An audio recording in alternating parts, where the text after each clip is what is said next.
warahmatullahi wabarakatuh. Selamat pagi Bapak Ibu dan rekan sekalian. Sebelumnya perkenalkan saya Nanda sebagai moderator hari ini. Bagaimana kabarnya Bapak Ibu? Semoga kita semua dalam keadaan sehat walafiat ya. Amin. Nah, selamat hari Jumat Bapak Ibu yang artinya selamat bergabung di webinar series Corporate Strategi ke-76 yang diadakan oleh KMMB bersama dengan ICMA. Nah, kali ini tema yang diangkat yaitu From Vision to Victory, Crafting a Strategic Business Plan that Drives Real Impact. Sebelum kita memasuki sesi webinar, izinkan saya untuk memperkenalkan terlebih dahulu pemateri pada seri kali ini, yaitu ada Bapak Rido dan juga Bapak Haris. Untuk yang pertama, saya izin menyapa terlebih dahulu Bapak Haris. Selamat pagi, Bapak Haris. Ya, halo Bu Nanda, selamat pagi. Oke, selamat pagi Pak. Apakah sudah siap untuk menyampaikan materi pada hari ini? Alhamdulillah siap, Mbak, siap. Baik. Selanjutnya, izin saya sapa. Selamat pagi, Pak Rido. Iya pagi Bu Nanda. Gimana kabarnya Bu Nanda? Alhamdulillah baik. Bapak Rido bagaimana kabarnya? Iya, baik-baik. Oke, sudah siap ya Pak untuk menyampaikan materi?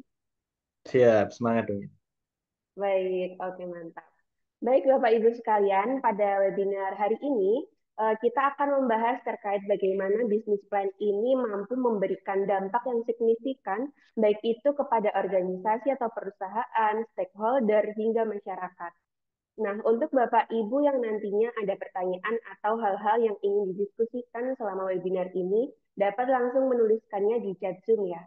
Oke, sebelum masuk ke materi, saya ada pantun nih Bapak Ibu.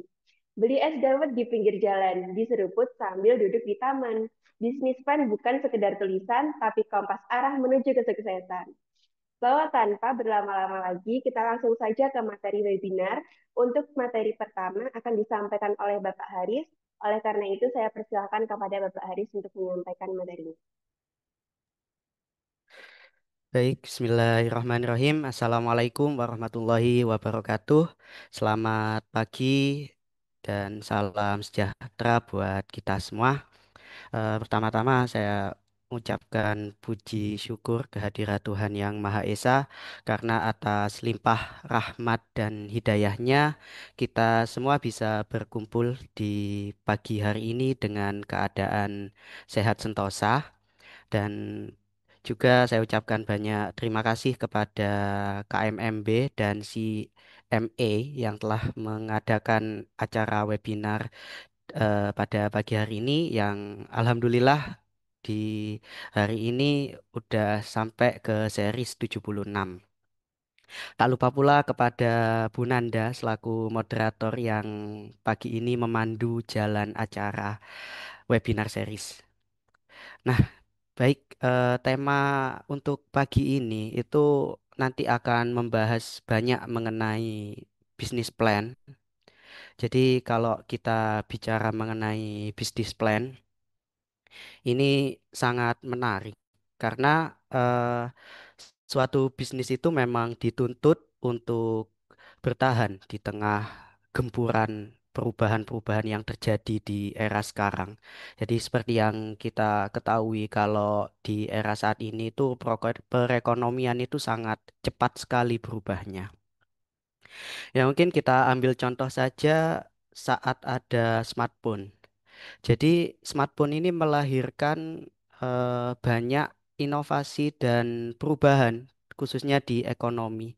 Mungkin kita bisa sebut ekonomi berbagi atau sharing ekonomi. Nah, yang terdampak dari perubahan ini, saya ambil contoh di sini adalah perusahaan yang menyediakan layanan taksi konvensional. Nah, karena dengan model bisnis lama mereka, mereka itu hanya mengandalkan armada fisik saja dan pangkalan taksi di tempat-tempat umum seperti bandara, stasiun, dan lain-lain. Nah, mereka mungkin cuma mengandalkan dua itu saja. Nah, namun hal itu sudah tidak lagi relevan untuk saat ini karena ada model bisnis yang lebih baru lagi yang dibawakan oleh Gojek dan Grab, yang mana dua perusahaan tersebut itu membawakan hal baru yang mengubah mindset masyarakat dalam hal transportasi. Nah, seperti yang kita tahu, kalau Gojek dan Grab sendiri itu tidak punya karyawan yang berprofesi sebagai driver dan juga tidak punya unit kendaraannya. Tapi mereka lebih memanfaatkan teknologi yang ada untuk menghubungkan antara driver dan konsumen seperti itu. Jadi kalau perusahaan taksi konvensional di era sekarang masih bertahan dengan bisnis plan yang lama atau model bisnis yang lama, hal itu akan tergerus seiring berjalannya waktu dan mereka akan tumbang nantinya. Sehingga beberapa perusahaan seperti saya ambil contoh di sini Bluebird itu sudah menjalin kerjasama dengan Gojek. Artinya mereka mulai masuk di sini supaya apa ya supaya proses bisnisnya masih tetap berjalan seterusnya. Nah, mungkin itu untuk contoh dari keadaan ekonomi kita sekarang yang memang selalu berubah-ubah. Nah, selanjutnya kalau kita membahas mengenai bisnis plan, ini juga saya teringat quote atau pesan dari Benjamin Franklin, yakni apabila Anda gagal mempersiapkan, maka saat itu juga Anda bersiap untuk gagal.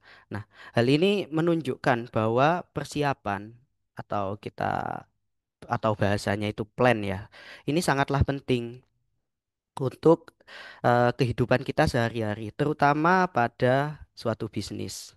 Nah, bisnis itu kalau tanpa perencanaan itu dapat kita ibaratkan sebuah kapal tanpa adanya kompas.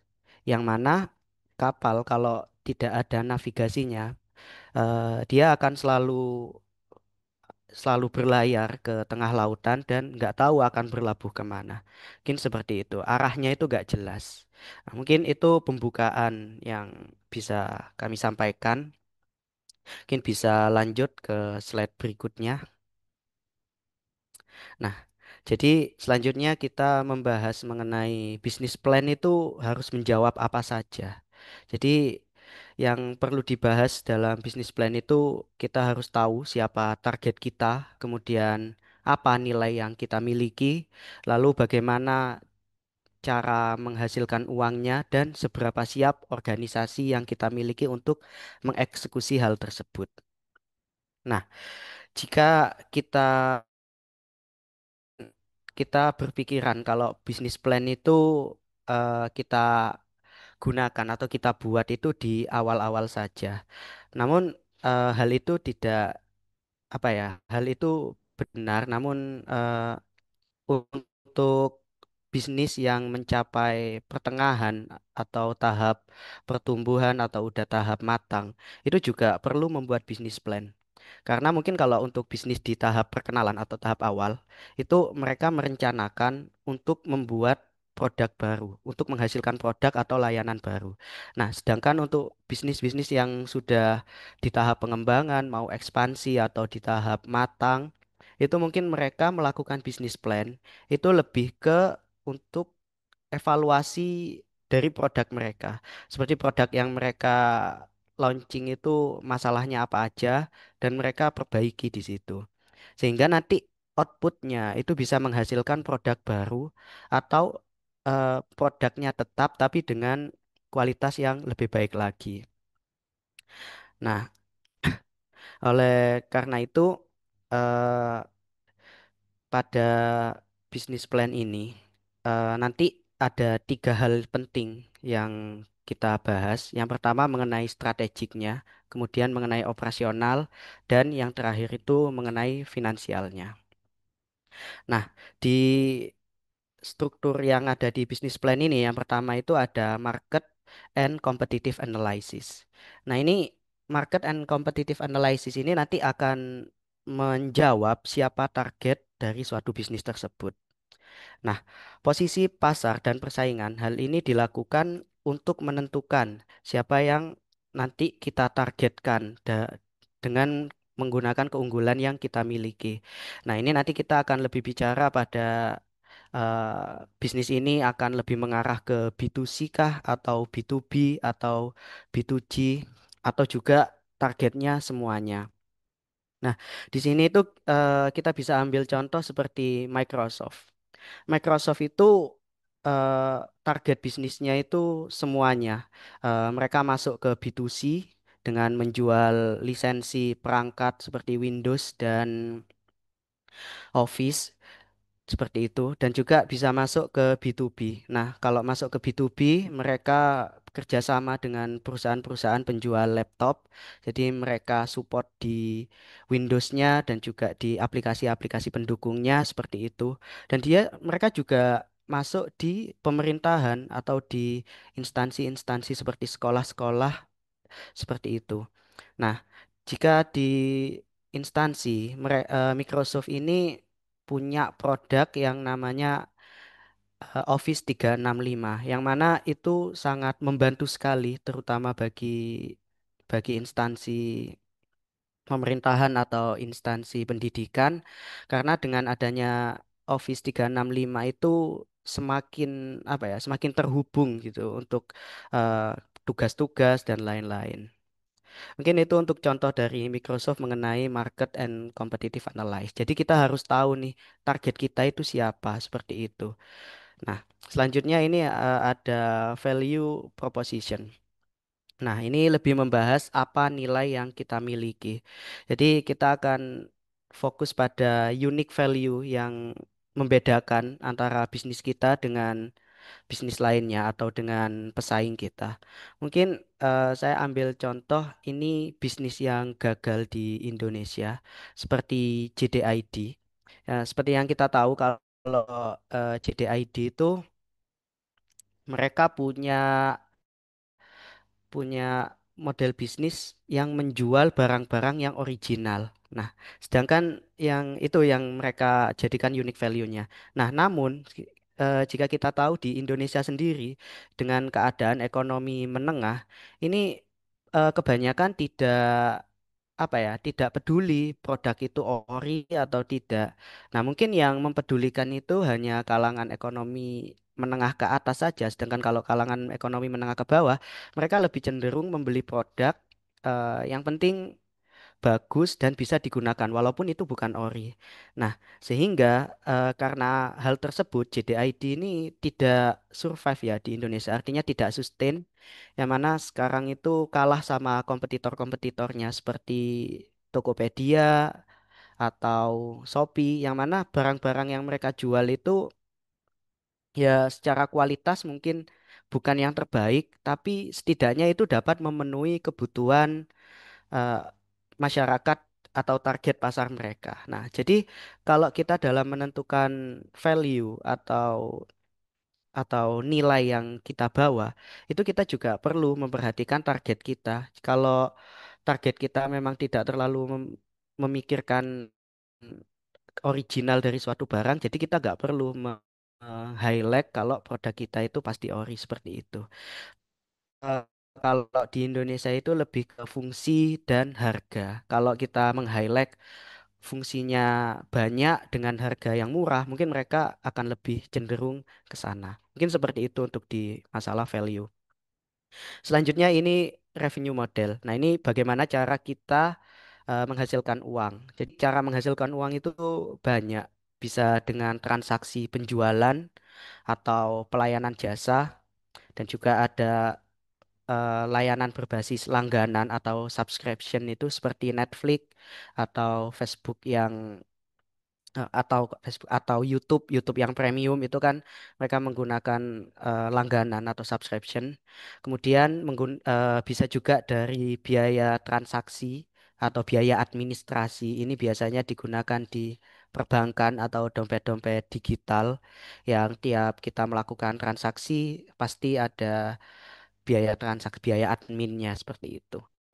Atau juga bisa menggunakan cara mendapatkan uang dengan cara lisensi, seperti yang dilakukan oleh Microsoft, yang mana mereka menjual lisensi dari Windows dan juga Office mereka. Itu untuk masalah revenue model. Selanjutnya untuk masalah operasional readiness ini lebih ke internal kita, yaitu seberapa siap organisasi dalam eksekusinya. Nah, aspek ini sangat penting kita perhatikan karena fokus pada kesiapan internal dan kapasitas tim itu membutuhkan apa ya? Membutuhkan sumber daya yang banyak juga. Seperti halnya kita ambil contoh di Gojek. Gojek itu mungkin sumber dayanya itu lebih ke investasi di IT karena mereka harus menjaga server mereka. Jadi kalau secara IT mereka gak kuat dan juga secara SDM yang mumpuni juga mereka belum siap, maka bisnis itu juga tidak bisa direalisasikan. Nah, oleh karena itu, sebelum dalam membuat bisnis plan itu juga kita harus memastikan keadaan internal kita itu sudah siap apa enggak untuk mengeksekusi eh, bisnis atau rencana bisnis yang mau kita jalankan. Seperti itu. Nah, selanjutnya ini ada pembahasan mengenai risiko dan sensitivitas. Nah, konsep ini mengacu pada seberapa tangguh atau seberapa rentan keadaan bisnis kita terhadap eh, perubahan-perubahan yang terjadi atau perubahan-perubahan yang tidak terduga. Nah, dalam bisnis plan, analisis risiko ini berfungsi untuk mengidentifikasi dan mempersiapkan bisnis untuk menghadapi potensi-potensi ancaman yang bisa menyebabkan bisnis tumbang di masa depan. Nah, selanjutnya yang terakhir ini adalah KPI. KPI ini KPI monitoring ini lebih ke konsep mengacu pada sistem-sistem yang digunakan untuk mengukur dan mengawasi kemajuan bisnis yang sudah kita rencanakan di awal agar bisnis itu tetap apa ya sustain atau berkelanjutan. Nah, tujuannya untuk memastikan bahwa bisnis sustain dengan rencana yang sudah ada dan mencapai target yang direncanakan. Seperti itu. Nah, ini selanjutnya dijelaskan juga mengenai tahapan-tahapan dalam bisnis plan. Ini yang pertama mengidentifikasi peluang pasar. Jadi ya seperti di awal tadi kita harus tahu siapa target kita. Kemudian merumuskan konsep dan bentuk. Ini kita lebih ke apa yang kita pikirkan itu kita harus mencatat.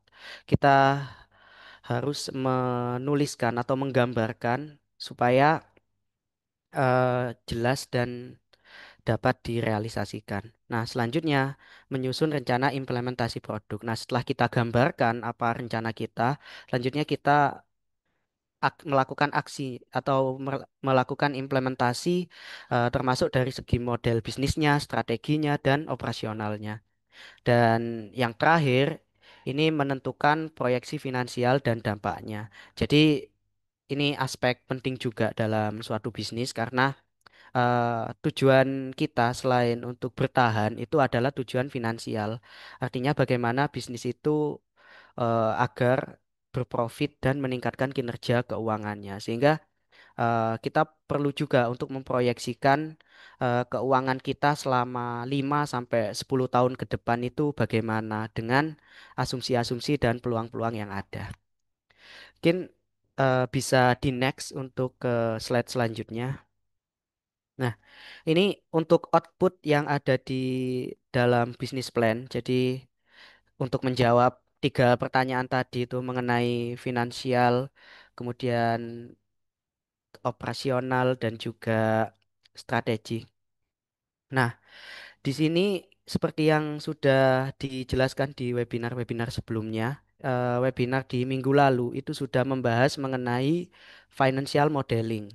Nah, di minggu sebelumnya lagi itu juga sudah membahas mengenai analisis risiko.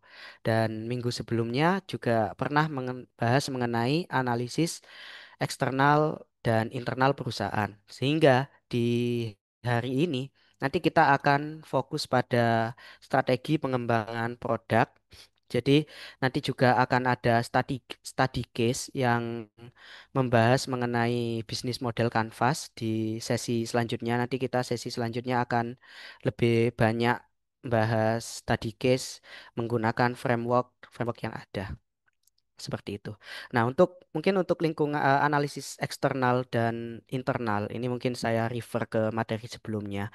Yang pertama pasti ada analisis makroekonomi.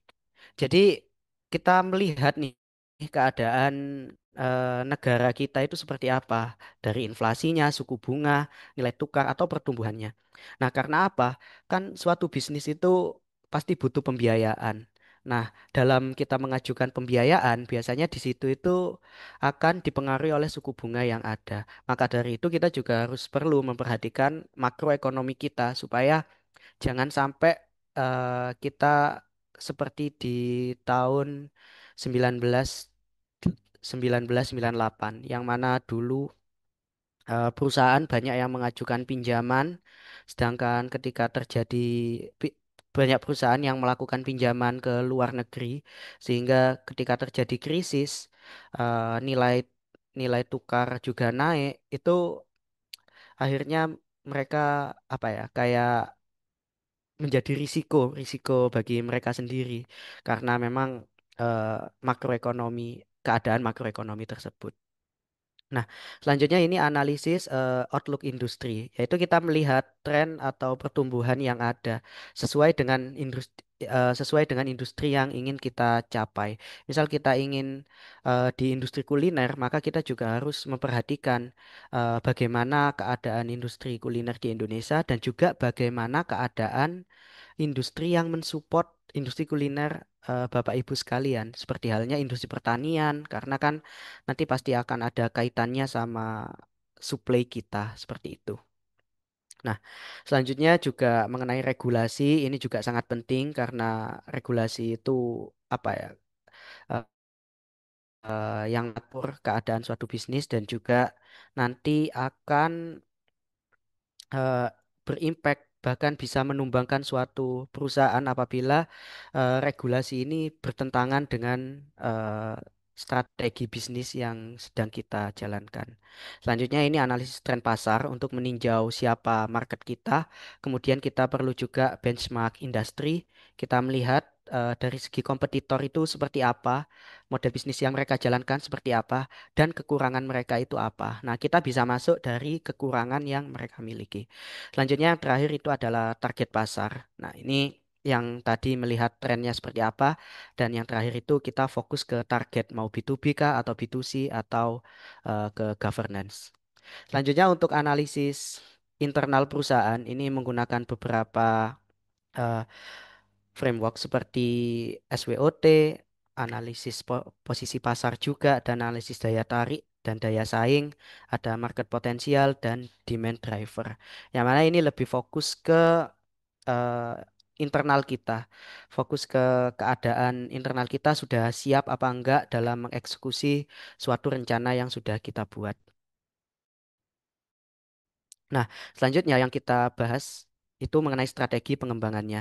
Nah, di bagian strategi pengembangan itu kita nanti akan melihat nih kalau bisnis kita itu seperti apa ke depannya, apa yang perlu kita evaluasi dan juga apa yang perlu kita kembangkan. Nah, jadi di sini nanti akan ada beberapa hal seperti halnya bisnis model Canvas ini, yang mana ini sampai saat ini masih digunakan untuk melihat suatu bisnis itu ditinjau dari berbagai aspek. Nah, selanjutnya ada strategi marketing. Ini lebih ke pengenalan bisnis kita. Lalu ada value chain. Kita melihat bagaimana value yang kita miliki. Dan ada customer journey. Ini kita melihat bagaimana customer dari cara mereka mengenal bisnis kita sampai mereka mau menggunakan layanan kita atau mau membeli produk kita. Selanjutnya ada milestone atau roadmap. Jadi kayak rencana kita ke depannya selama 5 sampai 10 tahun ke depan. Nah, selanjutnya ini ada financial modeling. Ini lebih ke rencana modal, kita permodalannya seperti apa menggunakan pinjaman atau modal pribadi seperti itu. Lalu simulasi laba rugi, kita melihat mensimulasikan bisnis kita selama 5 tahun ke depan ini keadaannya seperti apa dengan asumsi-asumsi yang kita pakai, pertumbuhan labanya itu seperti apa. Selanjutnya ada simulasi rasio keuangan. Ini menggunakan berbagai rasio-rasio yang ada seperti ROA, ROE, dan lain-lain. Dan selanjutnya ada simulasi dampak keuangan. Nah, ini nanti lebih ke analisis sensitivitas dan skenario terhadap variabel keuangan utama. Jadi kita melihat nih, kalau menggunakan eh, dana sekian, nanti kalau kita sumbang modal 100 miliar, nanti perusahaan kita ke depannya seperti apa? Kalau kita sumbang modal 50 miliar, nanti ke depannya seperti apa? Nah, itu lebih ke simulasi dampaknya. Dan yang terakhir ini analisis risiko. Jadi nanti kita melihat apa aja risiko di bisnis kita, kemudian kita profiling, jadi risikonya kita eh, kategorikan, lalu mitigasinya apa, dan yang terakhir rencana yang mau kita jalankan untuk mengatasi risiko itu seperti apa. Mungkin bisa next ke slide selanjutnya.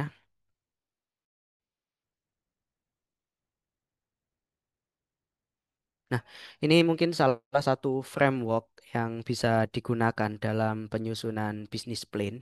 Kita bisa pakai di di MAIC atau beberapa sumber juga mengatakan dengan DMAIC.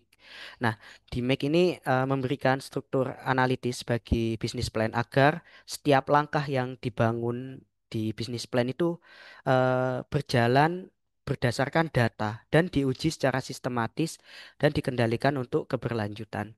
Jadi eh, framework ini itu lebih ke gimana bisnis plan yang kita buat itu kuantitatif. Artinya gak apa ya terukur, ada data berdasarkan data yang ada, benar-benar sistematik seperti itu.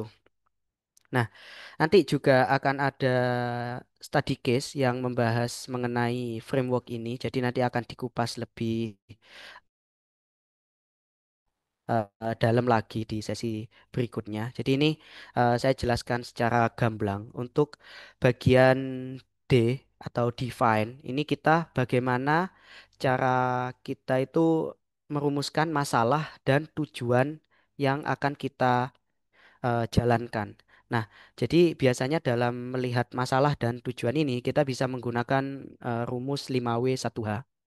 Nah, sehingga nanti eh, kita itu akan melihat mendefinisikan apa itu masalah kita, kemudian kita melihat tujuan kita itu kemana, lalu selanjutnya juga kita perlu memperhatikan ruang lingkup atau skupnya supaya kita gak terlalu apa ya boros karena kalau kita tidak membatasi apa yang akan kita lakukan, jadi nanti kita itu akan terjebak pada kebingungan dan ekspektasi yang salah, adanya tumpang tindih pekerjaan dan juga adanya pemborosan sumber daya. Jadi perlu adanya skop atau ruang lingkup dalam perumusan kita. Nah, selanjutnya di sini ada stakeholder analysis. Jadi stakeholder analysis itu kita lebih melihat siapa saja eh, yang akan bersinggungan dengan bisnis kita atau aktor utama ya seperti karyawan kita atau konsumen konsumen kita atau investor kita itu ya dimaksud dengan stakeholder stakeholder analysis seperti itu. Nah, setelah kita merumuskan masalah dan tujuan, kita lanjut kepada pengukuran. Nah, jadi di sini itu kita akan melihat data data collection ya, mengumpulkan data terlebih dahulu. Jadi kita cari data-data kita, keadaan bisnis kita itu seperti apa, keadaan bisnis eh, eksternal dan internal itu seperti apa, seperti itu. Lalu kita melakukan proses mapping, yaitu kita memvisualisasikan data yang kita dapatkan. Selanjutnya kita melakukan pemilihan metrik. Jadi kita mau menggunakan metrik apa saja untuk mendukung dari bisnis plan kita. Dan yang terakhir adalah data analysis tools atau alat yang kita gunakan untuk analisis data yang sudah kita dapatkan. Nah, selanjutnya kita masuk ke tahap analyze. Ini yang pertama ada root cause analyze. Jadi kita menyelidiki penyebab-penyebab potensial apa saja yang bisa menyebabkan masalah yang bisa digunakan, yang menyebabkan masalah yang bisa mempengaruhi keadaan bisnis kita. Nah, dalam hal ini kita bisa menggunakan beberapa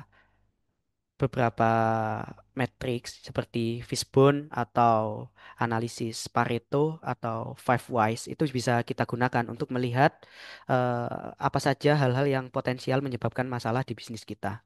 Nah, selanjutnya kita masuk ke hipotesis testing. Nah, di sini nanti kita menguji asumsi bisnis dengan data yang ada.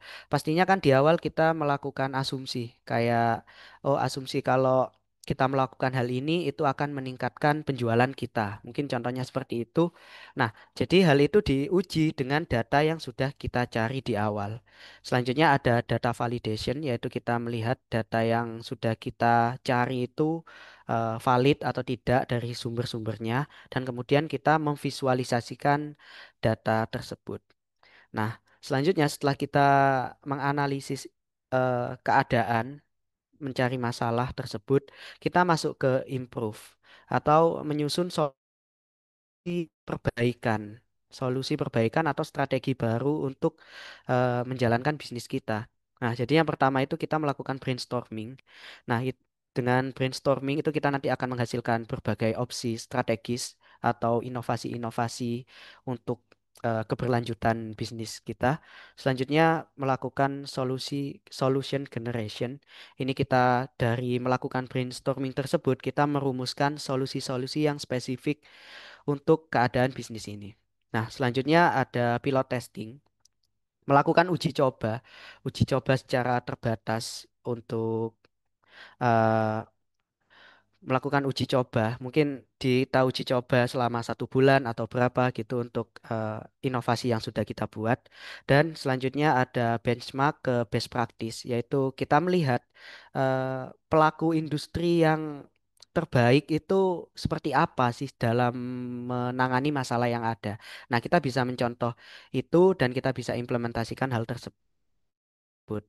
Nah, dan selanjutnya ada implementation roadmap, yaitu kita menyusun tahapan roadmapnya nanti seperti apa, dan yang terakhir kita melakukan monitoring dan penyesuaian, yaitu kita melihat memantau strategi yang dijalankan ini apa sudah sesuai, apa enggak, apa butuh penyesuaian atau butuh apa seperti itu.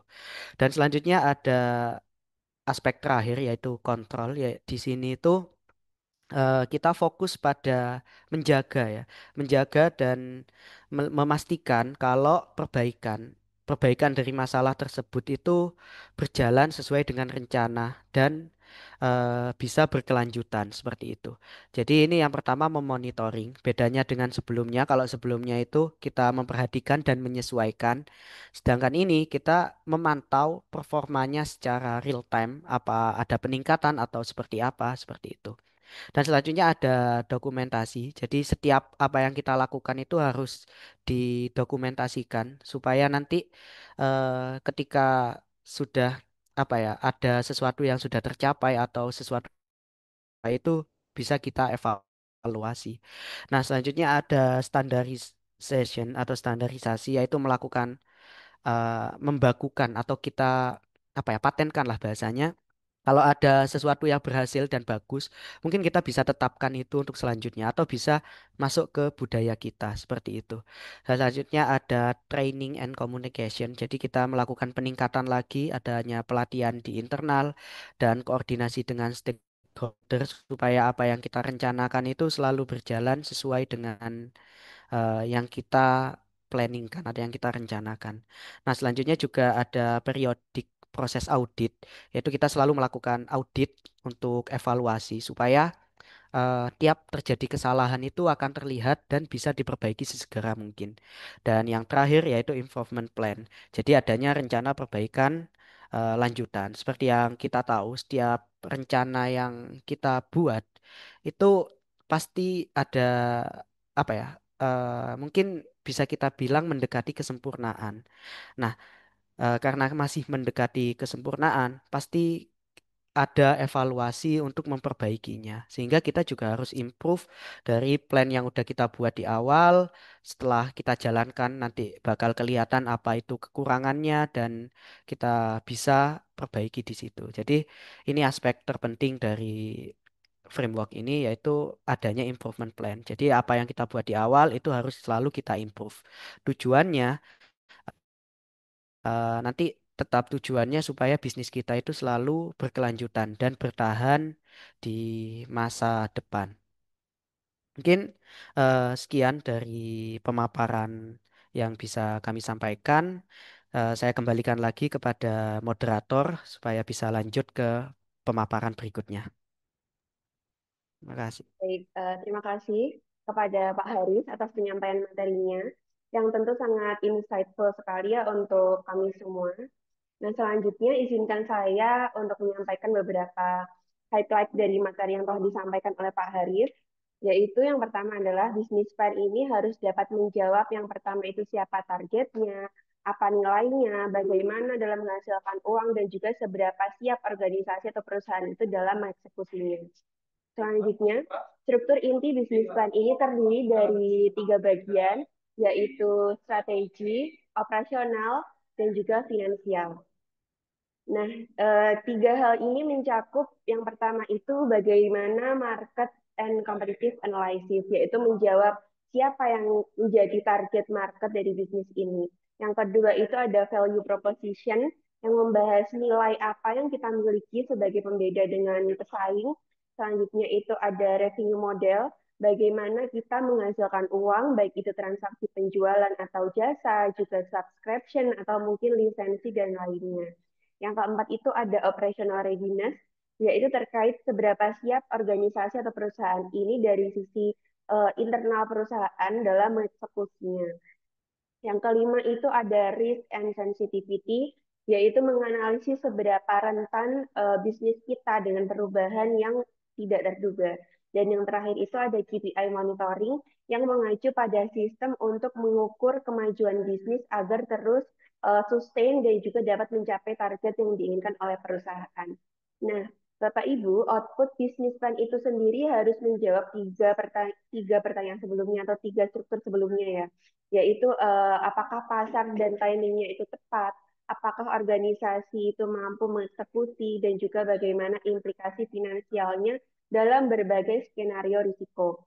Nah, untuk itu perlu dilakukan analisis pada beberapa aspek, yaitu yang pertama, menganalisis lingkungan eksternal serta sektoral, yang kedua itu menganalisis sumber daya internal di perusahaan itu, yang ketiga itu menganalisis strategi pengembangan produk, kemudian ada financial modeling, serta analisis dari aspek risiko. Nah, pada materi Bapak Haris tadi juga telah disebutkan atau dijelaskan juga salah satu framework yang dapat digunakan yaitu ada DMIC. Nah, untuk itu Bapak Ibu kurang lebih highlight materi pada uh, penyampaian yang pertama. Nah, Bapak Ibu, kembali saya ingatkan, silahkan apabila Bapak Ibu ada pertanyaan atau hal-hal yang ingin didiskusikan untuk dapat disampaikan melalui chat box Zoom. Untuk nanti dapat saya panggil on mic untuk menyampaikan pertanyaannya atau boleh juga untuk saya bacakan. Bapak Ibu, sembari kita break untuk nantinya akan lanjut ke materi kedua, terdapat beberapa informasi yang ingin saya sampaikan di sini. Yang pertama yaitu saya mengingatkan kepada Bapak Ibu yang belum mengisi link absensi kehadiran, silahkan mengisi link absensi tersebut yang telah dikirimkan oleh tim KMB kami ya melalui kolom chat Zoom. Karena sertifikat nanti akan dibagikan setelah Bapak Ibu mengisi link absensi tersebut, dan terdapat link juga untuk bergabung pada WhatsApp Group KMMB Webinar Series. Selanjutnya, kepada Bapak Ibu yang yang memiliki pertanyaan ataupun hal-hal yang didiskusikan, sekali lagi saya ingatkan untuk dapat mengirimkan diskusi maupun pertanyaan tersebut pada kolom chat yang telah tersedia di Zoom. Selanjutnya juga kepada Bapak Ibu yang tertarik ingin mengikuti secara langsung serangkaian webinar series yang diselenggarakan, kami persilakan kepada Bapak Ibu untuk dapat registrasi atau mendaftarkan diri pada link yang telah disediakan oleh tim. Agar Bapak Ibu tidak tertinggal informasi seputar webinar series, silahkan Bapak Ibu dapat follow dan subscribe akun sosial media kami KMMB, yaitu pada Instagram dan juga TikTok @kmmb_consulting, juga YouTube KMMB Consulting, dan website kmmb.co.id. Untuk segala layanan dan juga uh, layanan yang telah disediakan KMMB sudah tersedia di website kami kmmb.co.id. Jika Bapak Ibu yang tertinggal materi webinar hari ini, tidak usah khawatir dapat mengikuti record yang telah tersedia di YouTube KMMB Consulting. Jadi jangan lupa Bapak Ibu untuk dapat follow dan subscribe akun sosial media kami. Baik Bapak Ibu, setelah ini langsung saja kita memasuki sesi materi selanjutnya yang akan dibawakan oleh Bapak Rido. Oleh karena itu, kepada Bapak Rido saya persilahkan. Ya, baik. Terima kasih Bu Nanda atas waktunya. Ya, tadi penyampaian yang sangat menarik ya dari Pak Haris gitu. Nah, tadi yang sebenarnya di awal sudah disampaikan Pak Haris, bahwasanya sebenarnya tujuan dari bisnis plan ini apa? Apakah Bapak Ibu akan membuat sebuah perencanaan atau ingin mengembangkan dari bisnis yang sudah ada begitu ya? Dan pada akhirnya nanti outputnya itu akan menjadi tergantung dari Bapak Ibu juga.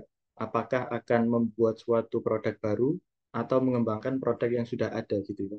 Atau jika kita lihat dari kacamata perusahaan holding gitu ya, bisa jadi perusahaan itu akan membuat anak perusahaan baru atau mengembangkan portofolio yang sudah ada gitu. Jadi sebenarnya cangkupan dari bisnis plan ini sangat luas Bapak Ibu dan bisa diterapkan di berbagai layanan begitu ya. Nah, tadi saya sedikit menyinggung dari yang sudah disampaikan oleh Pak Haris, quotes yang sangat menarik gitu ya. Tadi Mas Haris berkata seperti ini, bisnis tanpa perencanaan itu seperti kapal tanpa kompas gitu ya. Nah, artinya di sini bahwasanya sebuah perusahaan itu tidak bisa berjalan hanya sekedar mengikuti arus, Bu. Sehingga diperlukan arahan yang jelas, struktur yang jelas, yang terencana, sehingga disinilah peran bisnis plan akan sangat penting dan krusial begitu.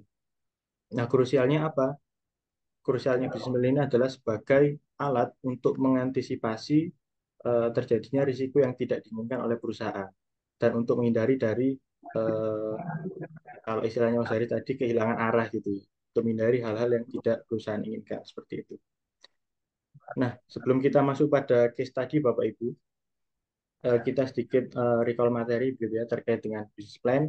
Bahwasanya sebenarnya business plan ini akan membantu perusahaan dalam mendefinisikan tujuan strategis serta langkah-langkah operasional yang lebih terstruktur gitu. Dengan kata lain, business plan ini bisa menjadi alat ya untuk mengkoordinasikan antara divisi yang ada dan juga menyatukan seluruh stakeholder di dalam suatu perusahaan agar mencapai tujuan yang sama gitu. Nah, sebenarnya lebih dari itu, ada maksud lain dari pembuatan business plan, Bapak Ibu. Fungsi lainnya adalah fungsi eksternal yang tidak kalah penting ya, di mana dokumen dari business plan ini seringkali menjadi syarat utama bagi investor yang ingin menanam modal di perusahaan Bapak Ibu atau ingin uh, membuat bisnis baru di perusahaan Bapak Ibu gitu ya. Artinya begini, ketika suatu investor ingin memberikan modal, ingin menyuntikkan modal, tentu si investor tersebut akan mendalami dulu ya, akan mencari tahu sebenarnya bisnisnya ini apa, kemudian arah ke depannya seperti apa, kemudian apa yang menjadi revenue driver, kemudian cost drivernya apa gitu. Dan itu nanti akan dibahas pada bisnis model Canvas Bapak Ibu. Jadi di bisnis model Canvas sendiri nanti akan dibahas tentang apa yang menjadi revenue stream dan juga apa yang menjadi biaya pada perusahaan gitu ya. Itu sedikit gambaran besar terkait materi yang akan saya sampaikan. Nah, di sini kita masuk pada case study, Bapak Ibu. Di sini sebelum kita masuk ke case study, akan saya sedikit sampaikan ya dari eh, teori atau framework DMAIC atau biasa disebut juga dengan DMAIC begitu ya. Jadi sebenarnya DMAIC ini Bapak Ibu penting dilakukan karena banyak perusahaan itu menghadapi proses yang tidak efisien. Banyak perusahaan yang mengalami pemborosan, baik dari pemborosan waktu ataupun biaya, sehingga output yang dihasilkan oleh perusahaan itu tidak optimal. Nah, disinilah mengapa DMAIC ini atau DMAIC ya perlu dilakukan untuk menjawab tantangan melalui langkah-langkah yang terstruktur dan berorientasi pada data begitu. Nah, kemudian tujuan utama dari DMAIC ini adalah untuk salah satunya ya, untuk meningkatkan efisiensi, untuk meningkatkan kualitas dan juga untuk menjaga stabilitas proses bisnis agar dapat sustain, agar dapat berkelanjutan seperti itu. Nah, di sini juga dijelaskan melalui beberapa tahapan ya. Dari define, ini masalah akan didefinisikan secara spesifik. Kemudian dari measure ya, akan diukur dengan data yang valid. Kemudian dari analisis, ini akan membantu menemukan akar permasalahan. Kemudian dari improve, ini akan dicarikan sebenarnya solusi apa yang cocok dari permasalahan tersebut. Dan juga yang tidak kalah penting adalah bagaimana cara mengontrol agar strategi yang sudah disusun itu dapat berjalan terstruktur dan tidak hanya menjadi dokumen belaka begitu ya. Nah, ini nanti akan sangat menarik, Bapak. Nah, kemudian dalam study case yang sudah tersaji di sini bahwasanya PTX ini merupakan sebuah perusahaan outsourcing ya yang menyediakan jasa cleaning untuk eh, di perkantoran atau pusat perbelanjaan di beberapa daerah mungkin seperti itu ya. Nah, dalam 6 bulan terakhir tingkat turnover karyawan mencapai 40%, jauh di atas standar industri, di mana standar industrinya adalah 15 hingga 20%, sehingga menyebabkan biaya meningkat dan mengganggu kelanjutan layanan di klien utama gitu. Nah, di sini dari tahapan-tahapan yang ada dari DMAG ya, itu tentu ada beberapa tools yang bisa digunakan. Jika kita melihat dari Define, itu biasanya tadi juga sudah disebutkan oleh Pak Haris ya, kalau tidak salah ada SIPOC, ada tool SIPOC, yaitu supplier, siapa yang menjadi supplier, kemudian inputnya itu apa, kemudian proses bisnisnya seperti apa, kemudian outputnya itu apa, dan juga siapa yang menjadi customer. Itu biasanya ada pada tahapan define gitu. Kemudian jika kita lihat dari aspek measure ya, dari pengukuran itu biasanya umum digunakan adalah indikator KPI. Artinya di situ mungkin ada indikator indeks kepuasan karyawan atau produktivitas karyawan atau tingkat pelatihan. Dan juga sebenarnya masih banyak ya kalau terkait dengan KPI ini biasanya menyelesaikan dengan uh, industrinya, tergantung dari industri Bapak Ibu sekalian. Kemudian kalau dari analyze ya, itu biasanya ada tools yang digunakan untuk mencari akar permasalahan. Nah, yang umum digunakan adalah fishbone, ya, fishbone diagram atau fishbone analisis. Nah, yang umum digunakan itu biasanya menggunakan analisis 5M, Bapak Ibu. Nah, di sini saya belum bisa uh, coret-coret begitu ya. Jadi tidak ada gambaran, mungkin saya jelaskan saja. Biasanya dalam fishbone ini diagramnya itu seperti duri ikan, Bapak Ibu. Dari masing-masing duri itu akan menggambarkan indikator. Ada 5M biasanya. Ada man, money, method, material, dan lain sebagainya ya. Dan itu nanti akan saya jelaskan di analisis. Kemudian untuk di improve, ini biasanya menjabarkan bagaimana solusi yang bisa ditawarkan. Ini biasanya menggunakan PDCA, Plan, Do, Control, and Action. Kemudian yang terakhir dari aspek kontrol, itu tools yang bisa dilakukan adalah tergantung dari perusahaan Bapak Ibu. Bisa dikembalikan seperti itu ya, bisa menggunakan ERP atau sistem controlling yang relevan digunakan. Nah, kemudian kita coba analisis satu persatu ya. Tentu ini analisis yang general untuk memudahkan kita dalam memahami framework ini. Jika kita lihat dari define Bapak Ibu ya, di sini yang penting tujuannya adalah untuk mendefinisikan masalah yang timbul.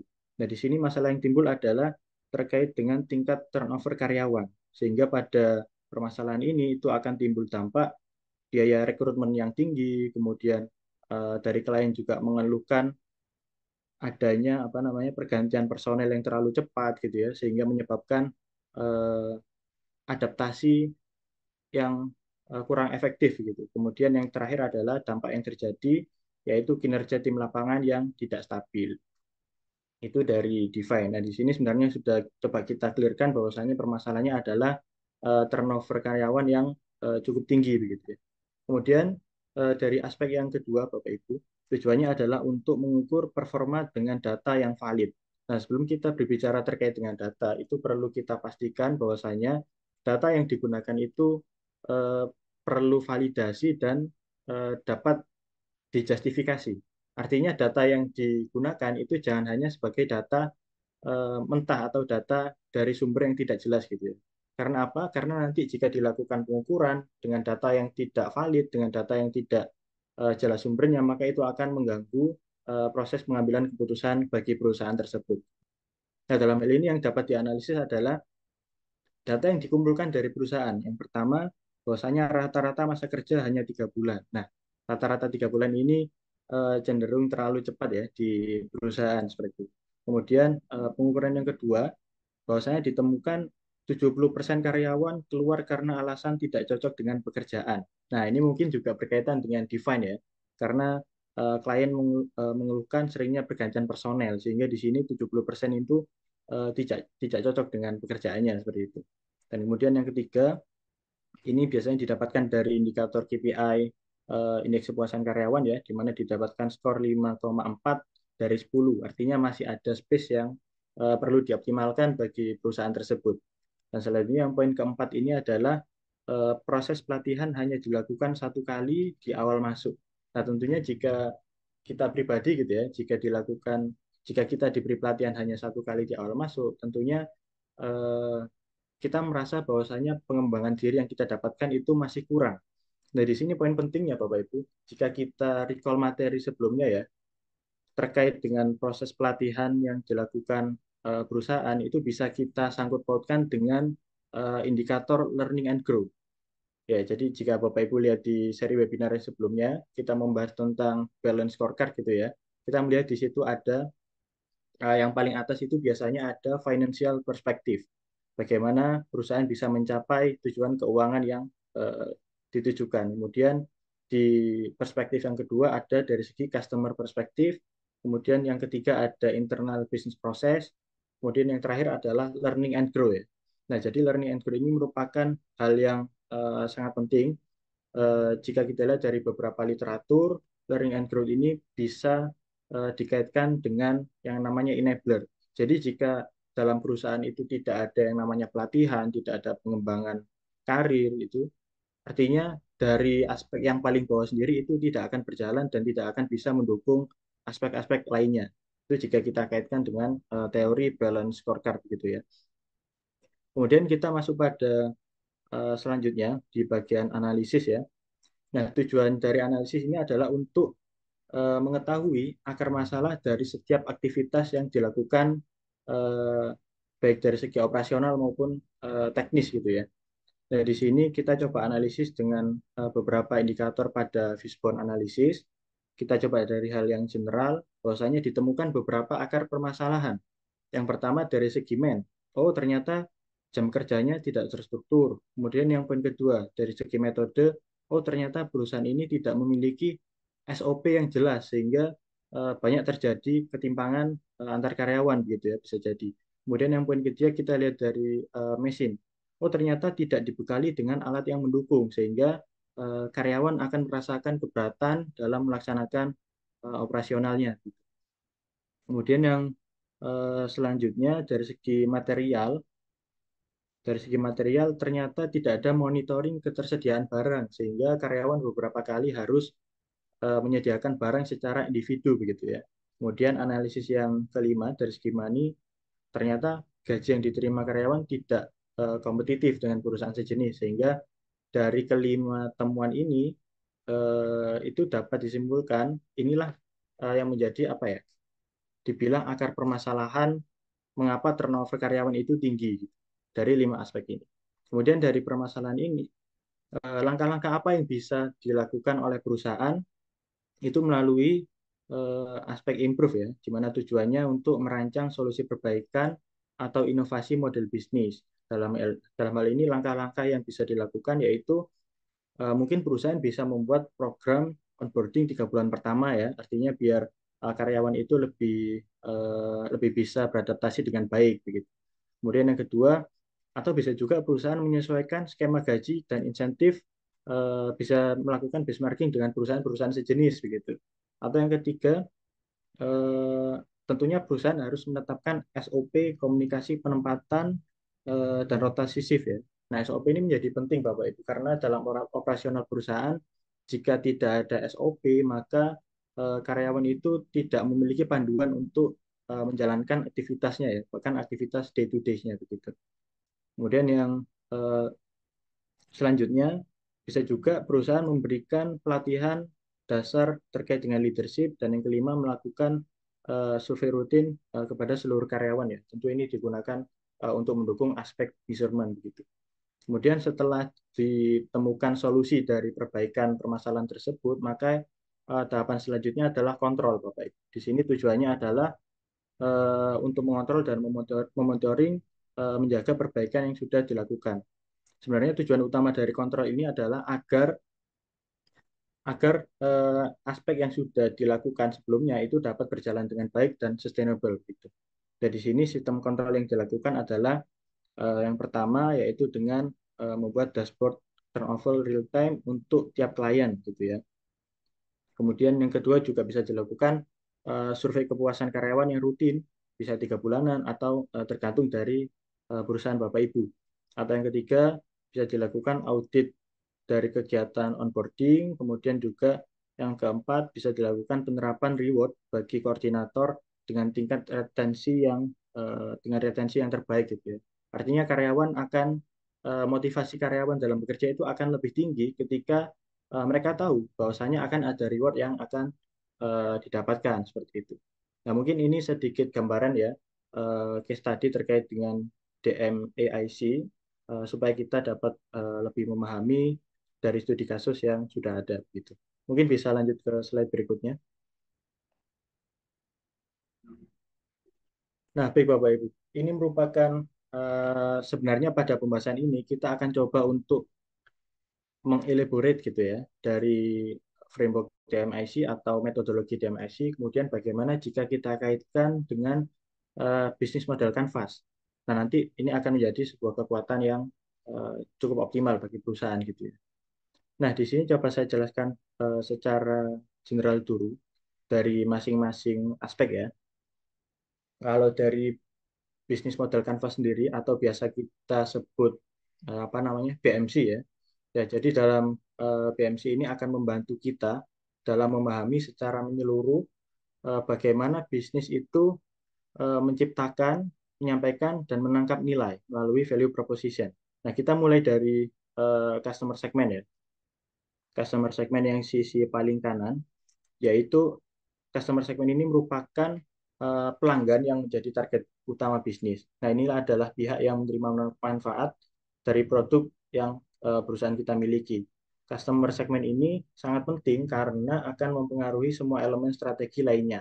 Apakah kita menyasar individu, apakah kita menyasar perusahaan, atau komunitas, atau segmen-segmen lainnya. Nah, di sini dalam case ini coba kita kembangkan dari customer segment yang sebelumnya, dari studi case sebelumnya itu perusahaan hanya fokus pada perkantoran ya. Nah, dalam hal ini kita coba kembangkan bahwasanya perusahaan bisa menyasar perkantoran seperti gedung perkantoran, kawasan bisnis, atau juga bisa menyasar pusat perbelanjaan ya, di pusat-pusat kota, mungkin di mall atau toko-toko lainnya, atau juga perusahaan outsourcing tersebut dapat menyasar rumah sakit atau fasilitas publik, atau juga bisa menyasar hotel, kemudian atau juga bisa mendapatkan pasar di instansi pemerintah dan BUMN. Nah, tentu dalam menentukan customer segment ini, itu perlu dilakukan analisis terlebih dahulu melalui asumsi-asumsi yang telah dilakukan gitu ya. Dalam hal ini biasanya kita lihat dari segi CAGR atau pertumbuhan rata-rata dari industri tersebut. Contohnya misal dari rumah sakit. Bagaimana prospek industri rumah sakit 5 tahun ke depan gitu ya dari segi pelayanan. Jika memang pertumbuhannya CAGR-nya cukup baik, mungkin di atas 10% atau berapa persen gitu ya. Nah, mungkin itu bisa menjadi target customer segment gitu. Kemudian yang kedua, setelah kita mengetahui pelanggan kita, kemudian kita masuk ke value proposition Bapak Ibu. Ini adalah janji nilai yang kita tawarkan kepada pelanggan. Apa yang membuat produk atau layanan kita itu relevan, berbeda, dan layak dipilih dibandingkan dengan kompetitor. Nah, dalam hal ini, value proposition yang dapat kita tawarkan yang pertama adalah tenaga kerja yang terlatih dan siap pakai, kemudian bisa juga dari stabilitas personel dengan turnover yang rendah, kemudian mungkin perusahaan memiliki tim respon cepat atas permintaan klien ya. Mungkin di sini perusahaan memiliki tim apa namanya customer care, atau juga nilai yang bisa diberikan adalah dari segi layanan yang konsisten dan profesional. Selain itu juga bisa memberikan nilai dari segi koordinator lapangan yang proaktif dan komunikatif. Tentu ini untuk menjaga hubungan ya antara customer dengan perusahaan. Kemudian setelah kita mengetahui value proposition Bapak Ibu, agar nilai-nilai yang diberikan ini sampai kepada pelanggan, maka kita perlu merencanakan channel, yaitu media atau saluran yang digunakan untuk menyampaikan produk, informasi, atau dukungan. Nah, ini biasanya bisa berupa toko fisik, bisa berupa aplikasi, marketplace, dan lain sebagainya. Nah, dalam hal ini, dalam strategi yang kita angkat, mungkin channel yang bisa digunakan itu melalui tim pemasaran langsung. Artinya tim langsung mendatangi apa namanya customer yang kita sasar. Kemudian bisa juga mengikuti tender proyek, bisa juga dilakukan dengan mengikuti pameran atau forum kemitraan, dan bisa juga eh, channel ini didapatkan melalui testimoni dan referral dari klien gitu. Nah, setelah channel sudah oke gitu ya, tentu kita perlu mengetahui customer relationship. Apakah hubungan yang kita bangun ini bersifat personal, apakah bersifat otomatis, bersifat komunitas, atau self service. Nah, strategi hubungan ini menentukan apa namanya seberapa loyal pelanggan akan bertahan bersama perusahaan kita. Nah, dalam hal ini customer relationship yang kita ajukan adalah yang pertama supervisor lapangan untuk komunikasi harian. Jadi kita memberikan satu supervisor untuk membantu komunikasi antara B2B gitu ya, antara perusahaan dengan perusahaan. Kemudian cara menjaga hubungan dengan customer yang kedua dengan kita memberikan laporan performa bulanan. Nah, ini biasa diberikan dengan laporan evaluasi bahwasanya oh perusahaan kita memiliki turnover karyawan yang rendah gitu. Artinya perusahaan akan semakin percaya dengan layanan yang kita miliki. Kemudian juga bisa kita sampaikan survei kepuasan dan juga bisa kita sampaikan juga bahwasanya tanggapan cepat terhadap komplain itu kurang dari 24 jam sehingga karyawan akan sehingga customer akan puas dengan layanan kita begitu ya. Kemudian seluruh kegiatan ini sebenarnya memerlukan yang namanya dukungan internal. Maka dari itu kita harus memahami key activities Bapak Ibu, yaitu aktivitas utama yang harus dilakukan dalam bisnis ini. Mungkin yang pertama aktivitas yang dilakukan adalah dengan rekrutmen seleksi tenaga kerja. Kemudian yang kedua bisa onboarding dan pelatihan awal. Kemudian juga bisa dilakukan dengan penempatan dan rotasi personil, monitoring dan evaluasi kinerja, serta perbaikan atas keluhan klien. Nah, sebenarnya dari poin-poin ini merupakan key activities ya, yang tentu ini akan dilakukan perusahaan dalam kesehariannya.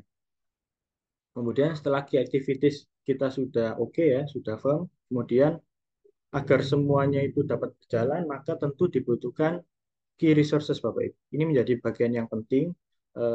Jadi key resources ini adalah pihak eksternal yang akan membantu kita beroperasi agar lebih efisien dan memperluas jangkauan kita gitu. Nah, jika kita lihat dari resources di sini adalah yang pertama bisa dengan tenaga tenaga kerja operasional yang profesional gitu ya. Kemudian dengan tim pelatihan dan onboarding sistem informasi SDM, dengan koordinator lapangan dan office. Nah, tentu dari resource ini akan membantu activities yang sudah perusahaan tetapkan.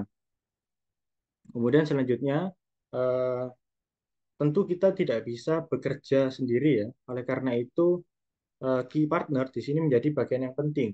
Ini adalah pihak eksternal juga yang akan membantu perusahaan dalam mencapai tujuan perusahaan. Mungkin yang pertama partner dengan vendor pelatihan eksternal, mungkin juga bisa menjalin kerjasama dengan agen rekrutan, mungkin juga bisa melakukan kerjasama dengan penyedia software SDM ya.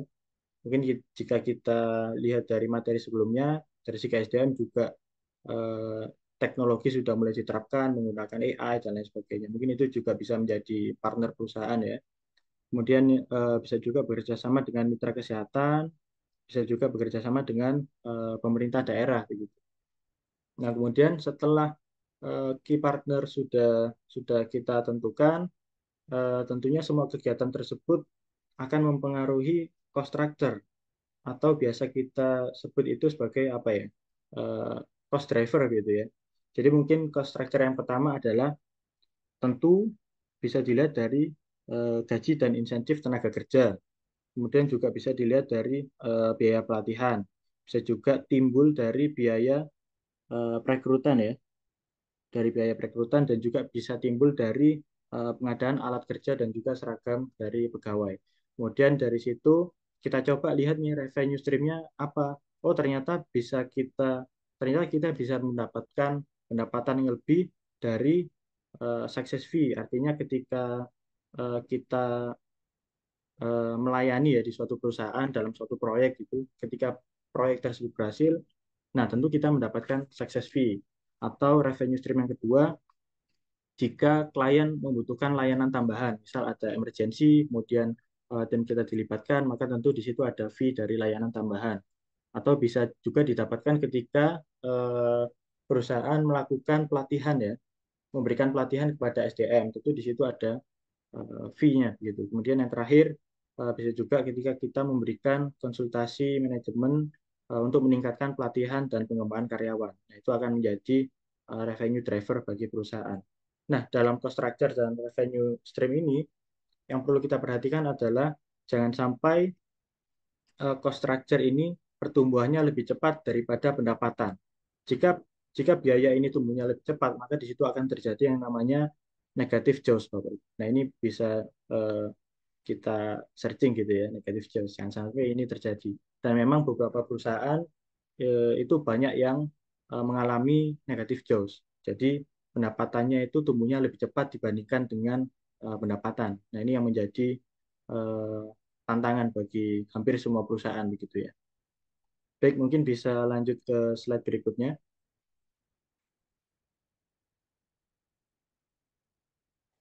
Nah, selanjutnya kita setelah kita membahas terkait dengan case antara DMAIC atau DMAIC dengan kita elaborate dengan BMC ya, Business Model Canvas, tentu ini akan menjadi kekuatan analisis dan memudahkan tim dalam mencapai tujuan strategisnya.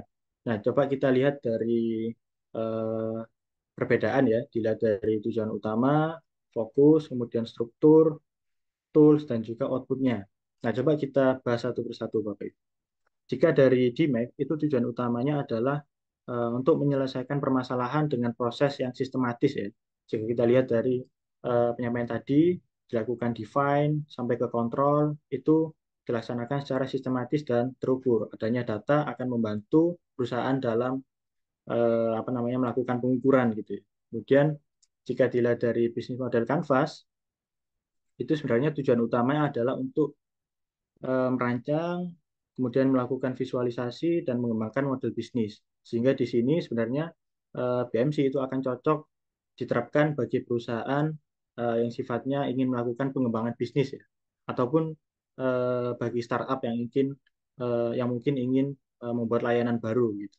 Kemudian jika kita lihat dari fokusnya Bapak Ibu, sebenarnya dari DMIC ini fokus pada proses internal untuk efisiensi kualitas dan juga terkait dengan kinerja operasional. Namun jika kita lihat dari PMC, ini memiliki fokus yang cukup berbeda ya, karena dalam PMC ini fokus pada eksternal dan internal bisnis. Karena jika kita lihat tadi, mungkin dari beberapa aspek pada PMC, itu bisa kita sangkut pautkan dengan framework SWOT ya. Karena dari framework tersebut akan mengetahui apa kekuatan, apa peluang, kemudian apa tantangan, dan juga apa yang menjadi ancaman bagi perusahaan. Nah, ini akan di-elaborate pada BMC. Kemudian jika kita lihat dari segi struktur, tentu ini sudah sangat jelas berbeda ya.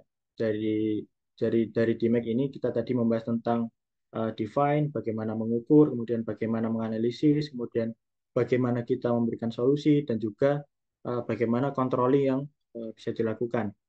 Kemudian jika kita lihat dari struktur PMC ya, seperti yang sudah saya sampaikan tadi, mulai dari customer segment, kemudian value proposition, channel, hubungan dengan karyawan, kemudian bagaimana revenue stream, key resources, key activity, key partnership, dan juga cost structure seperti itu. Kemudian selanjutnya Bapak Ibu, nah ini sedikit kita rangkum lagi ya dalam tools yang digunakan tentu ada perbedaan. Jika dalam DMAIC ini yang pertama biasa menggunakan tools SIPOC atau Supplier Input, Process, Output, dan Customer. Nah, jadi itu singkatan Bapak Ibu. Jadi sebenarnya SIPOC ini adalah alat visual yang menggambarkan alur alur proses secara menyeluruh dari hulu ke hilir. Nah, itu dari SIPOC. Jadi dengan SIPOC ini kita bisa memahami proses secara menyeluruh, kemudian mengidentifikasi siapa yang terlibat, apa yang dibutuhkan, dan juga apa yang akan dihasilkan. Nah, ini akan sangat berguna dalam tahap awal untuk perbaikan bisnis. Kemudian tools yang digunakan pada DMake yang kedua itu adalah fishbone diagram. Mungkin ini tadi juga sudah saya jelaskan untuk menganalisis root cause atau akar permasalahan gitu ya. Kemudian juga biasa menggunakan tools Pareto chart gitu ya. Jadi Pareto chart ini didasarkan pada prinsip Pareto atau 80/20 yang menyatakan bahwa sekitar eh, dua- bahwa sekitar 80% masalah itu disebabkan oleh 20% faktor utama. Nah, ini dijelaskan dalam Pareto chart. Kemudian tools lainnya yaitu FMEA, Failure Model and Effect Analysis. Nah, ini adalah alat yang digunakan untuk menganalisis risiko dari suatu proses atau produk. Nah, dari hasil FMEA ini kita akan mendapatkan risk priority number atau nomor yang menunjukkan prioritas mana yang harus diperbaiki terlebih dahulu.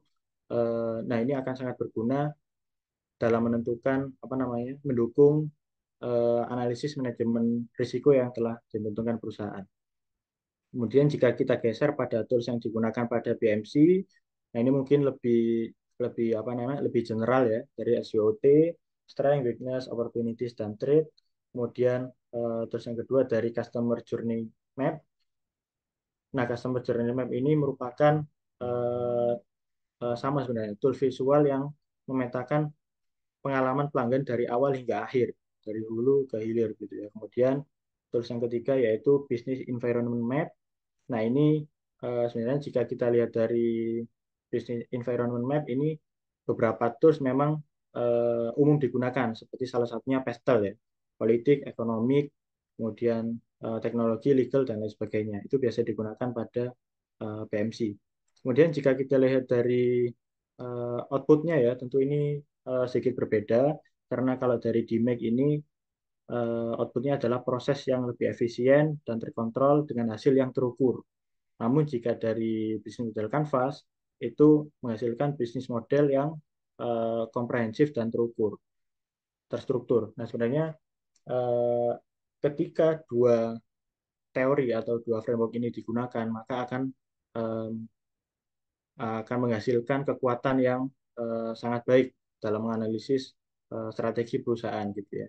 Nah, jika kita lihat dari sisi kanan ya, ini merupakan kekuatan jika kita menganalisis BMC dengan berdasarkan pada DMake gitu. Yang pertama, maka akan terjadi perbaikan berbasis strategi bisnis. Nah, di sini dengan menerapkan DMake, misalnya customer relationship ya, dalam DMake kita kaitkan dengan customer relationship, kemudian kita kaitkan pada key activities, maka perusahaan dapat melakukan perbaikan proses secara terarah dan sesuai prioritas strategis. Kemudian kekuatan yang kedua itu akan timbul identifikasi masalah lebih terstruktur dan terfokus. Dalam hal ini PMC membantu mengidentifikasi area penting yang mendukung nilai bisnis. Lalu DMake akan memperdalam dengan pendekatan analitis dengan data-data yang valid.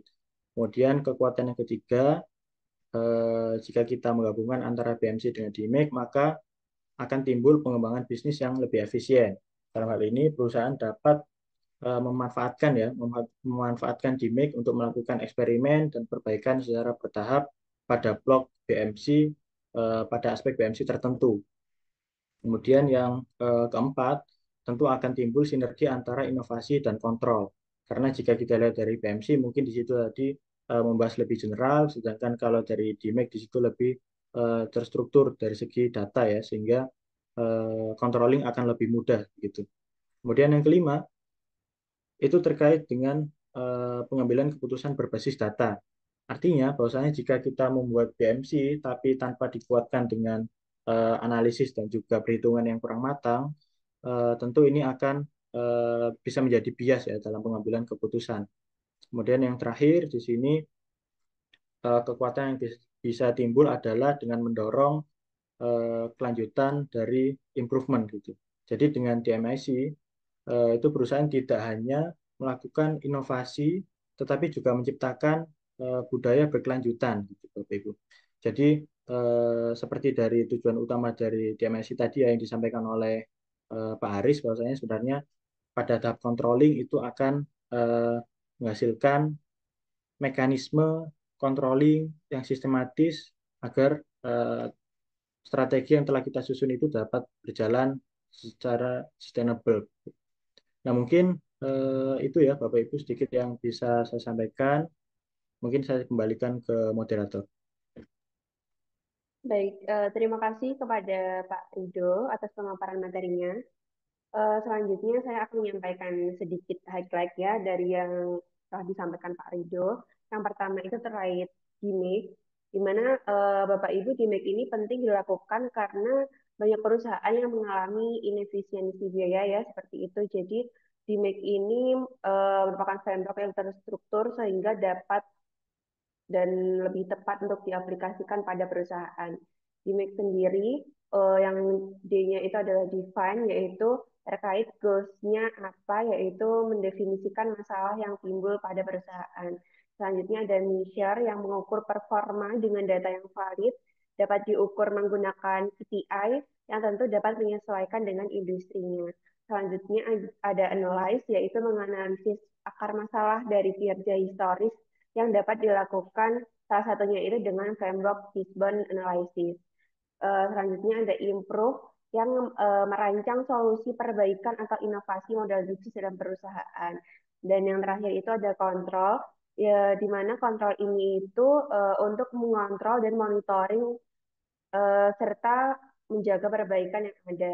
Selanjutnya ada bisnis model canvas, di mana BMC ini membantu memetakan strategi bisnis secara komprehensif untuk mengoptimalkan nilai serta peluang usaha. Nah, beberapa aspek BMC ini, nomor satu itu ada customer segment, kemudian ada customer relationship, ada channel, value proposition, key activities, key resource, key partner, juga cost structure dan revenue stream yang dapat dianalisis sesuai dengan bisnisnya. Nah, Bapak Ibu di MEX serta BMC ini akan menciptakan kekuatan analisis model bisnis yang inovatif, terukur, dan juga berkelanjutan apabila diaplikasikan secara bersama. Nah, tanpa berlama-lama lagi, mungkin langsung saja kita akan memasuki sesi diskusi dan tanya jawab. Di sini saya lihat sudah ada beberapa pertanyaan. Yang pertama itu ada pertanyaan dari Pak Awanoto. Mungkin untuk mempersingkat waktu, izin langsung saya bacakan ya. Di sini Pak Awanato izin bertanya, Pak Haris, dalam konteks bisnis plan, bagaimana kita dapat membedakan antara masalah bisnis yang harus didefinisikan di tahap define dengan masalah sehari-hari dalam operasional perusahaan. Nah, mungkin ini langsung saja saya eh, silahkan kepada Pak Haris untuk dapat menjawab pertanyaannya terlebih dahulu. Ya, baik, Bu Nanda. Ini yang tanya Pak. Bentar, bentar. Ada Pak Awanoto, Pak. Oh ya, Pak Awanoto. Oke, siap. Jadi seperti ini, Pak. Ini kan nanti kita bahasnya di bagian define ya. Di bagian define itu merupakan tahap pertama di make. Jadi apa masalah yang dimasukkan di make itu merupakan masalah bisnis yang impact-nya itu sangat besar bagi suatu bisnis. Jadi kita di sini kita perlu membedakan terlebih dahulu antara masalah suatu bisnis yang impact-nya besar dan juga masalah operasional yang mungkin impact-nya itu nggak seberapa. Namun masalah operasional juga kalau kita biarkan impact-nya juga bisa mempengaruhi bisnis kita.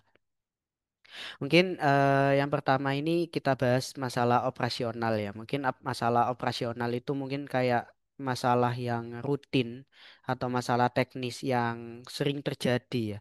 Sering terjadi pada suatu bisnis dan impact-nya itu tidak terlalu signifikan.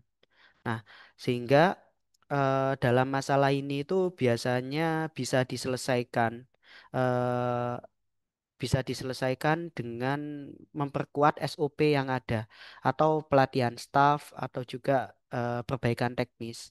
Nah, mungkin saya contohkan seperti ini. Mungkin saya contohkan kalau printer kerusakan printer. Nah, mungkin ini kan masalah yang bisa menghambat operasional perusahaan. Nah, masalah ini itu nggak perlu dimasukkan ke bisnis plan karena memang masalah ini mungkin cuma bisa diselesaikan dengan menyewa teknisi atau misal masalahnya itu karyawan sering telat seperti itu. Nah, mungkin kalau karyawan sering telat ini kalau memang yang telat itu banyak seperti hampir di atas 50% karyawan telat, mungkin itu bisa dimasukkan untuk perbaikan atau dimasukkan ke KPI-nya nanti. Nah, tapi kalau misal yang telat cuma 10% atau berapa, itu mungkin lebih ke dikasih pelatihan seperti itu. Nah, seperti itu sih untuk masalah yang operasional. Sedangkan masalah yang bisnis ini mungkin kaitannya itu terhadap isu strategis dan dampaknya itu langsung ke tujuan jangka panjang perusahaan dan ada potensi menghambat pertumbuhan perusahaan dan juga menghambat profitabilitas perusahaan sehingga nanti perusahaan itu nggak sustain atau nggak berlanjut seperti itu. Nah, jika kita lihat kalau masalah ini itu sangat impactful sehingga bisa membuat perusahaan tumbang di masa depan. Mungkin saya contohkan masalahnya ini seperti adanya retensi dari konsumen yang hanya 40% dari targetnya mungkin yang ditargetkan 80% tapi retensinya cuma 40%. Artinya kalau ada 10 konsumen yang loyal itu hanya 4 konsumen. Nah, itu jadi masalah besar. Soalnya apa? Kalau konsumen yang loyal cuma sedikit, itu nanti akan mempengaruhi pendapatan perusahaan. Nah, kalau pendapatan perusahaan berkurang, otomatis labanya juga berkurang karena kalau ada beban-beban operasional yang harus dibayarkan itu tetap, tapi pendapatannya berkurang, otomatis profitnya berkurang. Nah, sehingga ketika profit berkurang, ini juga masuk masalah yang besar karena itu kaitannya dengan profitabilitas.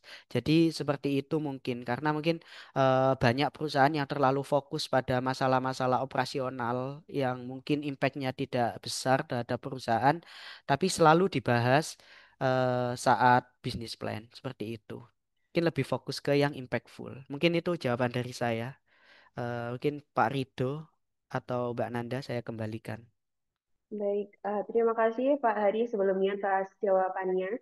Jadi memang harus dipetakan dengan betul ya masalah bisnis ini, di mana masalah bisnis ini memang masalah yang benar-benar impactful ke perusahaan yang dampaknya juga nanti jangka panjang terhadap perusahaan, kurang lebih seperti itu.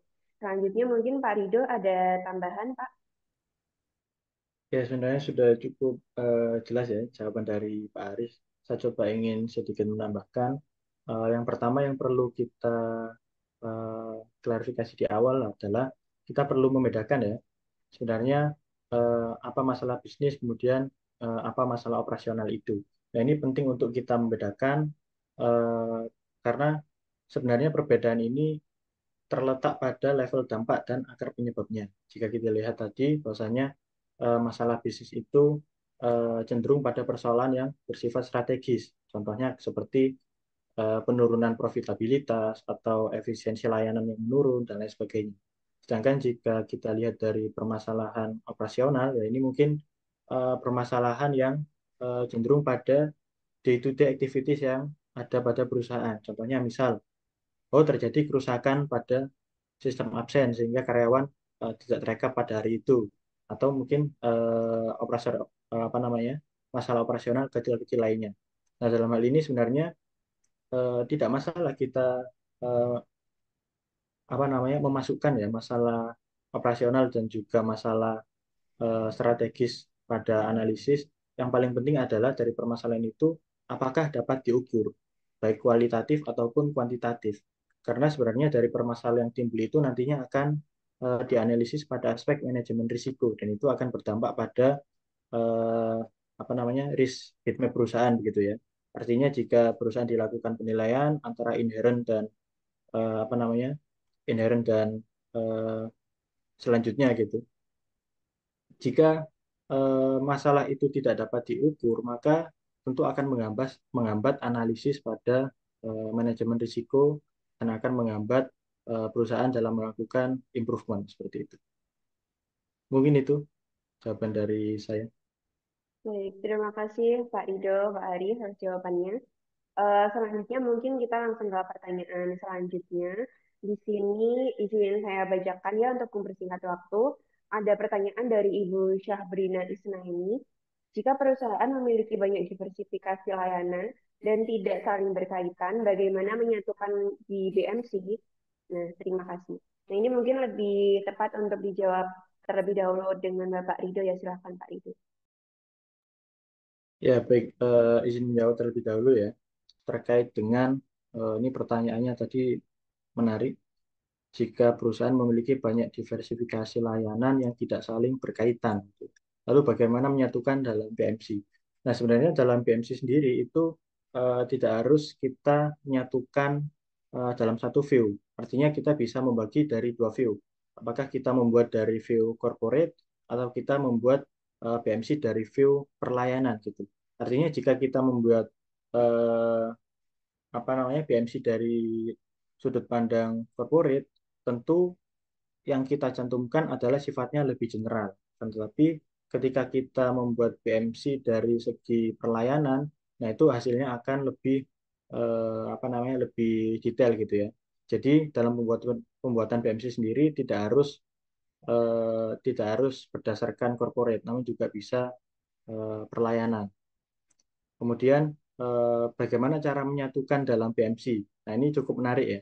Sebenarnya jika perusahaan itu cukup kompleks dalam artian memiliki banyak diversifikasi layanan, itu tidak hanya bisa dilakukan dengan analisis PMC, tapi juga bisa dilakukan analisis lanjutan dengan eh, tools-tools yang lain, salah satunya dengan diamond strategi. Nah, itu mungkin sudah pernah dibahas pada webinar sebelumnya. Mungkin itu, Bu Baik, Nanda. terima kasih Pak Rido. Mungkin Pak Haris ada yang ingin ditambahkan? Ya, baik. Ya, tadi jawaban dari Pak Rido sudah cukup ya, sudah cukup menjawab. Namun saya di sini hanya ingin kasih contoh saja ya, contoh satu bisnis yang apa memiliki diversifikasi layanan yang banyak. Mungkin kemarin itu ada bisnis baru apa ya, baru didirikan di tahun 2023 dan dia berhasil IPO di 2025, baru 9 Juli kemarin. Nah, itu nama bisnisnya itu kode sahamnya itu CDI CDAI CDIA. Nah, itu kalau nggak salah namanya itu Chandra Daya Investasi. Nah, dia itu memiliki 4 pilar bisnis. Yang pertama itu mengenai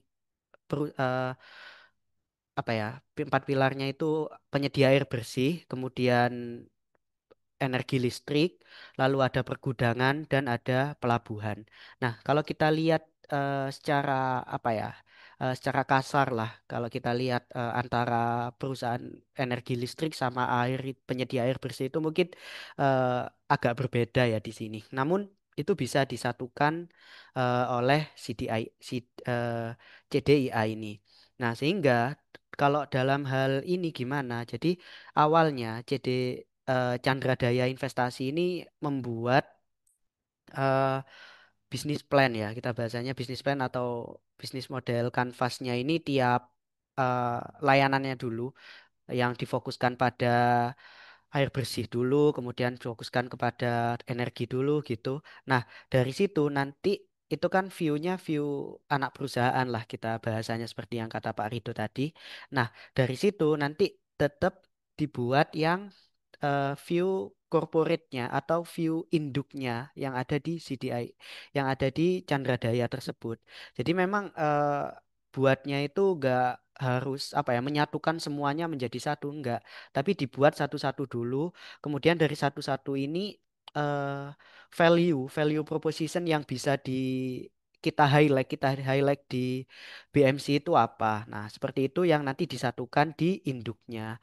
Mungkin itu sih contoh dari ya ini termasuk bagus bisnisnya karena baru eh, baru 3 tahunan tapi udah IPO. Mungkin itu saja sih tambahan dari saya mengenai eh, ya usaha yang memiliki diversifikasi yang banyak. Baik, terima kasih Pak Haris dan Pak Rido atas jawabannya. Jadi memang dapat dibuat dalam masing-masing layanan dulu ya untuk WMC-nya, kemudian baru nanti disatukan di holding untuk dapat di highlight eh, value proposition apa yang sekiranya dapat menjadi highlight utama. Nah, untuk selanjutnya di sini ada pertanyaan terakhir dari Ibu Humaira. Mohon maaf kepada Bapak Ibu yang lain yang mungkin bertanya juga, tapi memang karena keterbatasan waktu, jadi di sini pertanyaan terakhir dari Ibu Humaira. Di sini izin untuk saya bacakan ya Ibu untuk mempersingkat waktu. Permisi izin bertanya, apakah lembaga zakat perlu mengadopsi model bisnis untuk meningkatkan efisiensi dan efektivitas dalam menyalurkan bantuan kepada masyarakat? Kemudian ada pertanyaan kedua, jika memang diperlukan, lantas bagaimana lembaga zakat menyusun model bisnis yang dapat menyeimbangkan tujuan sosial dengan prinsip-prinsip yang tujuannya profit? Seperti itu. Mungkin dapat dijawab oleh Pak Haris, saya persilahkan. Baik, Bu Nanda, terima kasih sudah membacakan pertanyaannya. Jadi mungkin kalau kita lihat lembaga amil zakat, mungkin kita ambil contoh Basnas ya, karena kemarin kebetulan di KMMB ini juga mendapatkan itu kayak membuat RJPP dari Basnas. Nah, sekelas Basnas itu kan mungkin yang kita tahu view-nya udah besar ya, karena kelasnya nasional dan kebanyakan memang lembaga amil zakat itu selain Basnas yang swasta itu juga banyak. Jadi bisnis plan ini sebenarnya itu eh, dibuat supaya bisnis atau instansi ya organisasi lah kita bahasnya organisasi itu tetap sustain. Nah, jadi di bisnis plan itu atau kita bahas bahasanya aja organisasi plan karena memang nggak berprofit ya untuk lembaganya. Emang tetap harus ada perencanaan seperti itu, seperti yang pernah dibuat di Basnas itu mereka itu mungkin ingin menunjukkan value mereka itu gimana ya? Ingin menunjukkan kalau layanan mereka itu transparan ini seperti itu. Dan juga mereka kan nanti akan menghimpun banyak donatur yang mana nanti disalurkan ke para apa ya para yang berhak untuk menerima zakat. Nah, itu juga diperlukan suatu perencanaan juga.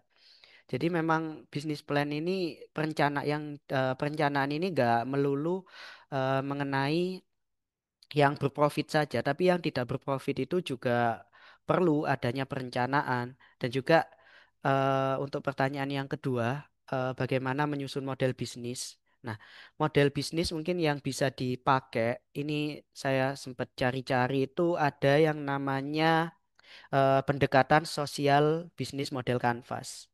Nah, kan kalau seperti tadi untuk bisnis kanvas yang dijelaskan oleh Pak Rido tadi itu kan memang berfokus pada value dan juga pada keuntungan perusahaan. Tapi kalau sosial bisnis model Canvas ini fokusnya itu lebih ke impact, impact apa yang mereka berikan kepada masyarakat atau lebih ke SDG ya, bagaimana cara mereka mengatasi SDG ini dan juga bagaimana membantu mereka untuk sustain atau berlanjut seperti itu.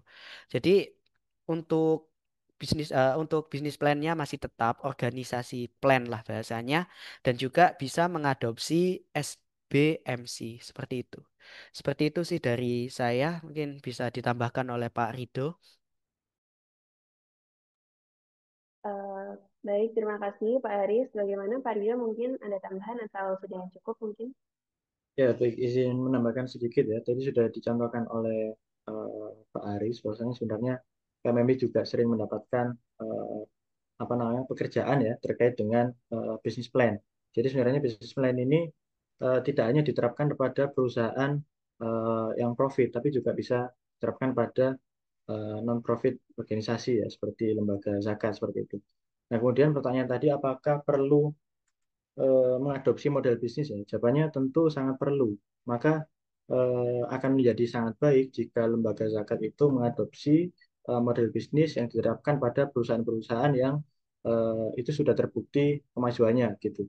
Jadi sebenarnya salah satu penyebab ya, salah satu penyebab dari mungkin terhambatnya proses dari lembaga zakat itu adalah kurangnya sistem manajerial yang modern. Jadi cenderung di Indonesia ini pengumpulan zakat itu masih berjalan secara individu.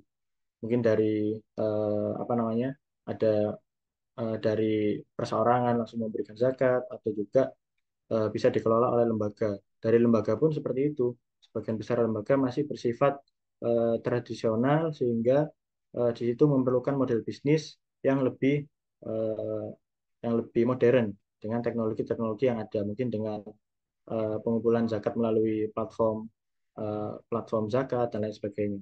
Kemudian jika kita lihat dari model bisnis, jika kita kaitkan dengan materi yang tadi ya, mungkin kita bisa melakukan klasifikasi ya, Bu Humaira. Dari segi segmen penerima manfaat, mungkin kita bisa step clear ya, mustahik tentunya.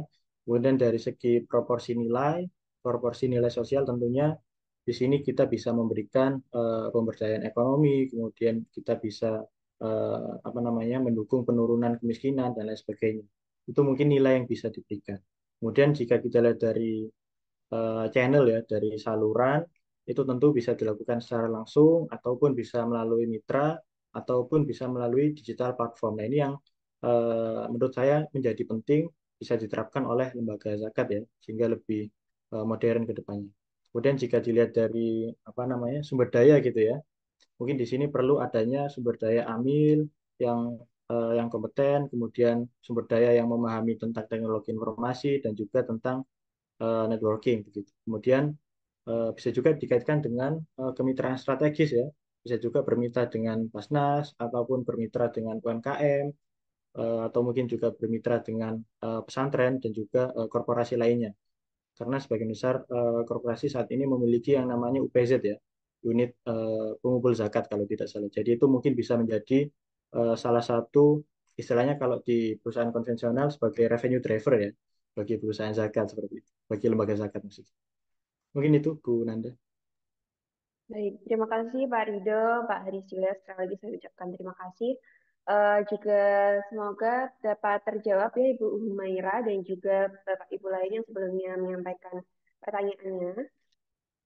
Baik, sekali lagi saya ucapkan mohon maaf Bapak Ibu mengingat adanya keterbatasan waktu, sayangnya sesi tanya jawab kali ini harus kami cukupkan. Nah, sebelum mengakhiri webinar spesial pada pagi hari ini, maka saya persilakan kepada Bapak Ibu untuk dapat on cam untuk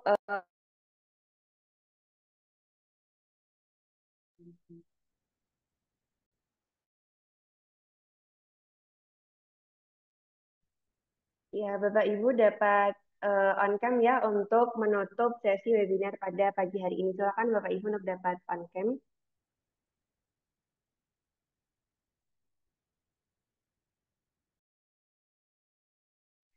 Baik, saya pandu untuk sesi foto bersama. Di sini saya hitung ya, satu, dua, tiga. Oke, next. Satu, dua, tiga. Selanjutnya, satu, dua, tiga. Oke, mungkin yang terakhir, satu, dua, tiga. Baik, baik Bapak Ibu, dengan berakhirnya sesi foto, maka berakhir pula sesi webinar pada hari ini. Saya selaku moderator mengucapkan terima kasih kepada pemateri kita, yaitu ada Pak Rido dan juga Pak Haris yang telah memberikan banyak ilmunya. Terima kasih juga kepada Bapak Ibu dan rekan sekalian yang telah mengikuti serta menyimak webinar series pada hari ini. Semoga webinar hari ini dapat memberikan dampak positif bagi perusahaan Bapak Ibu sekalian dan juga kita senantiasa diberi keberkahan ya setiap harinya. Baik, sebagai penutup, saya ada pantun nih Bapak Ibu. Minum es kelapa di pinggir dermaga, ditemani gorengan satu keranjang. Ilmu hari ini semoga berguna. Sampai jumpa di sesi mendatang. Baik, terima kasih Bapak Ibu sekalian. Mohon maaf jika ada salah kata dari saya. Sampai jumpa.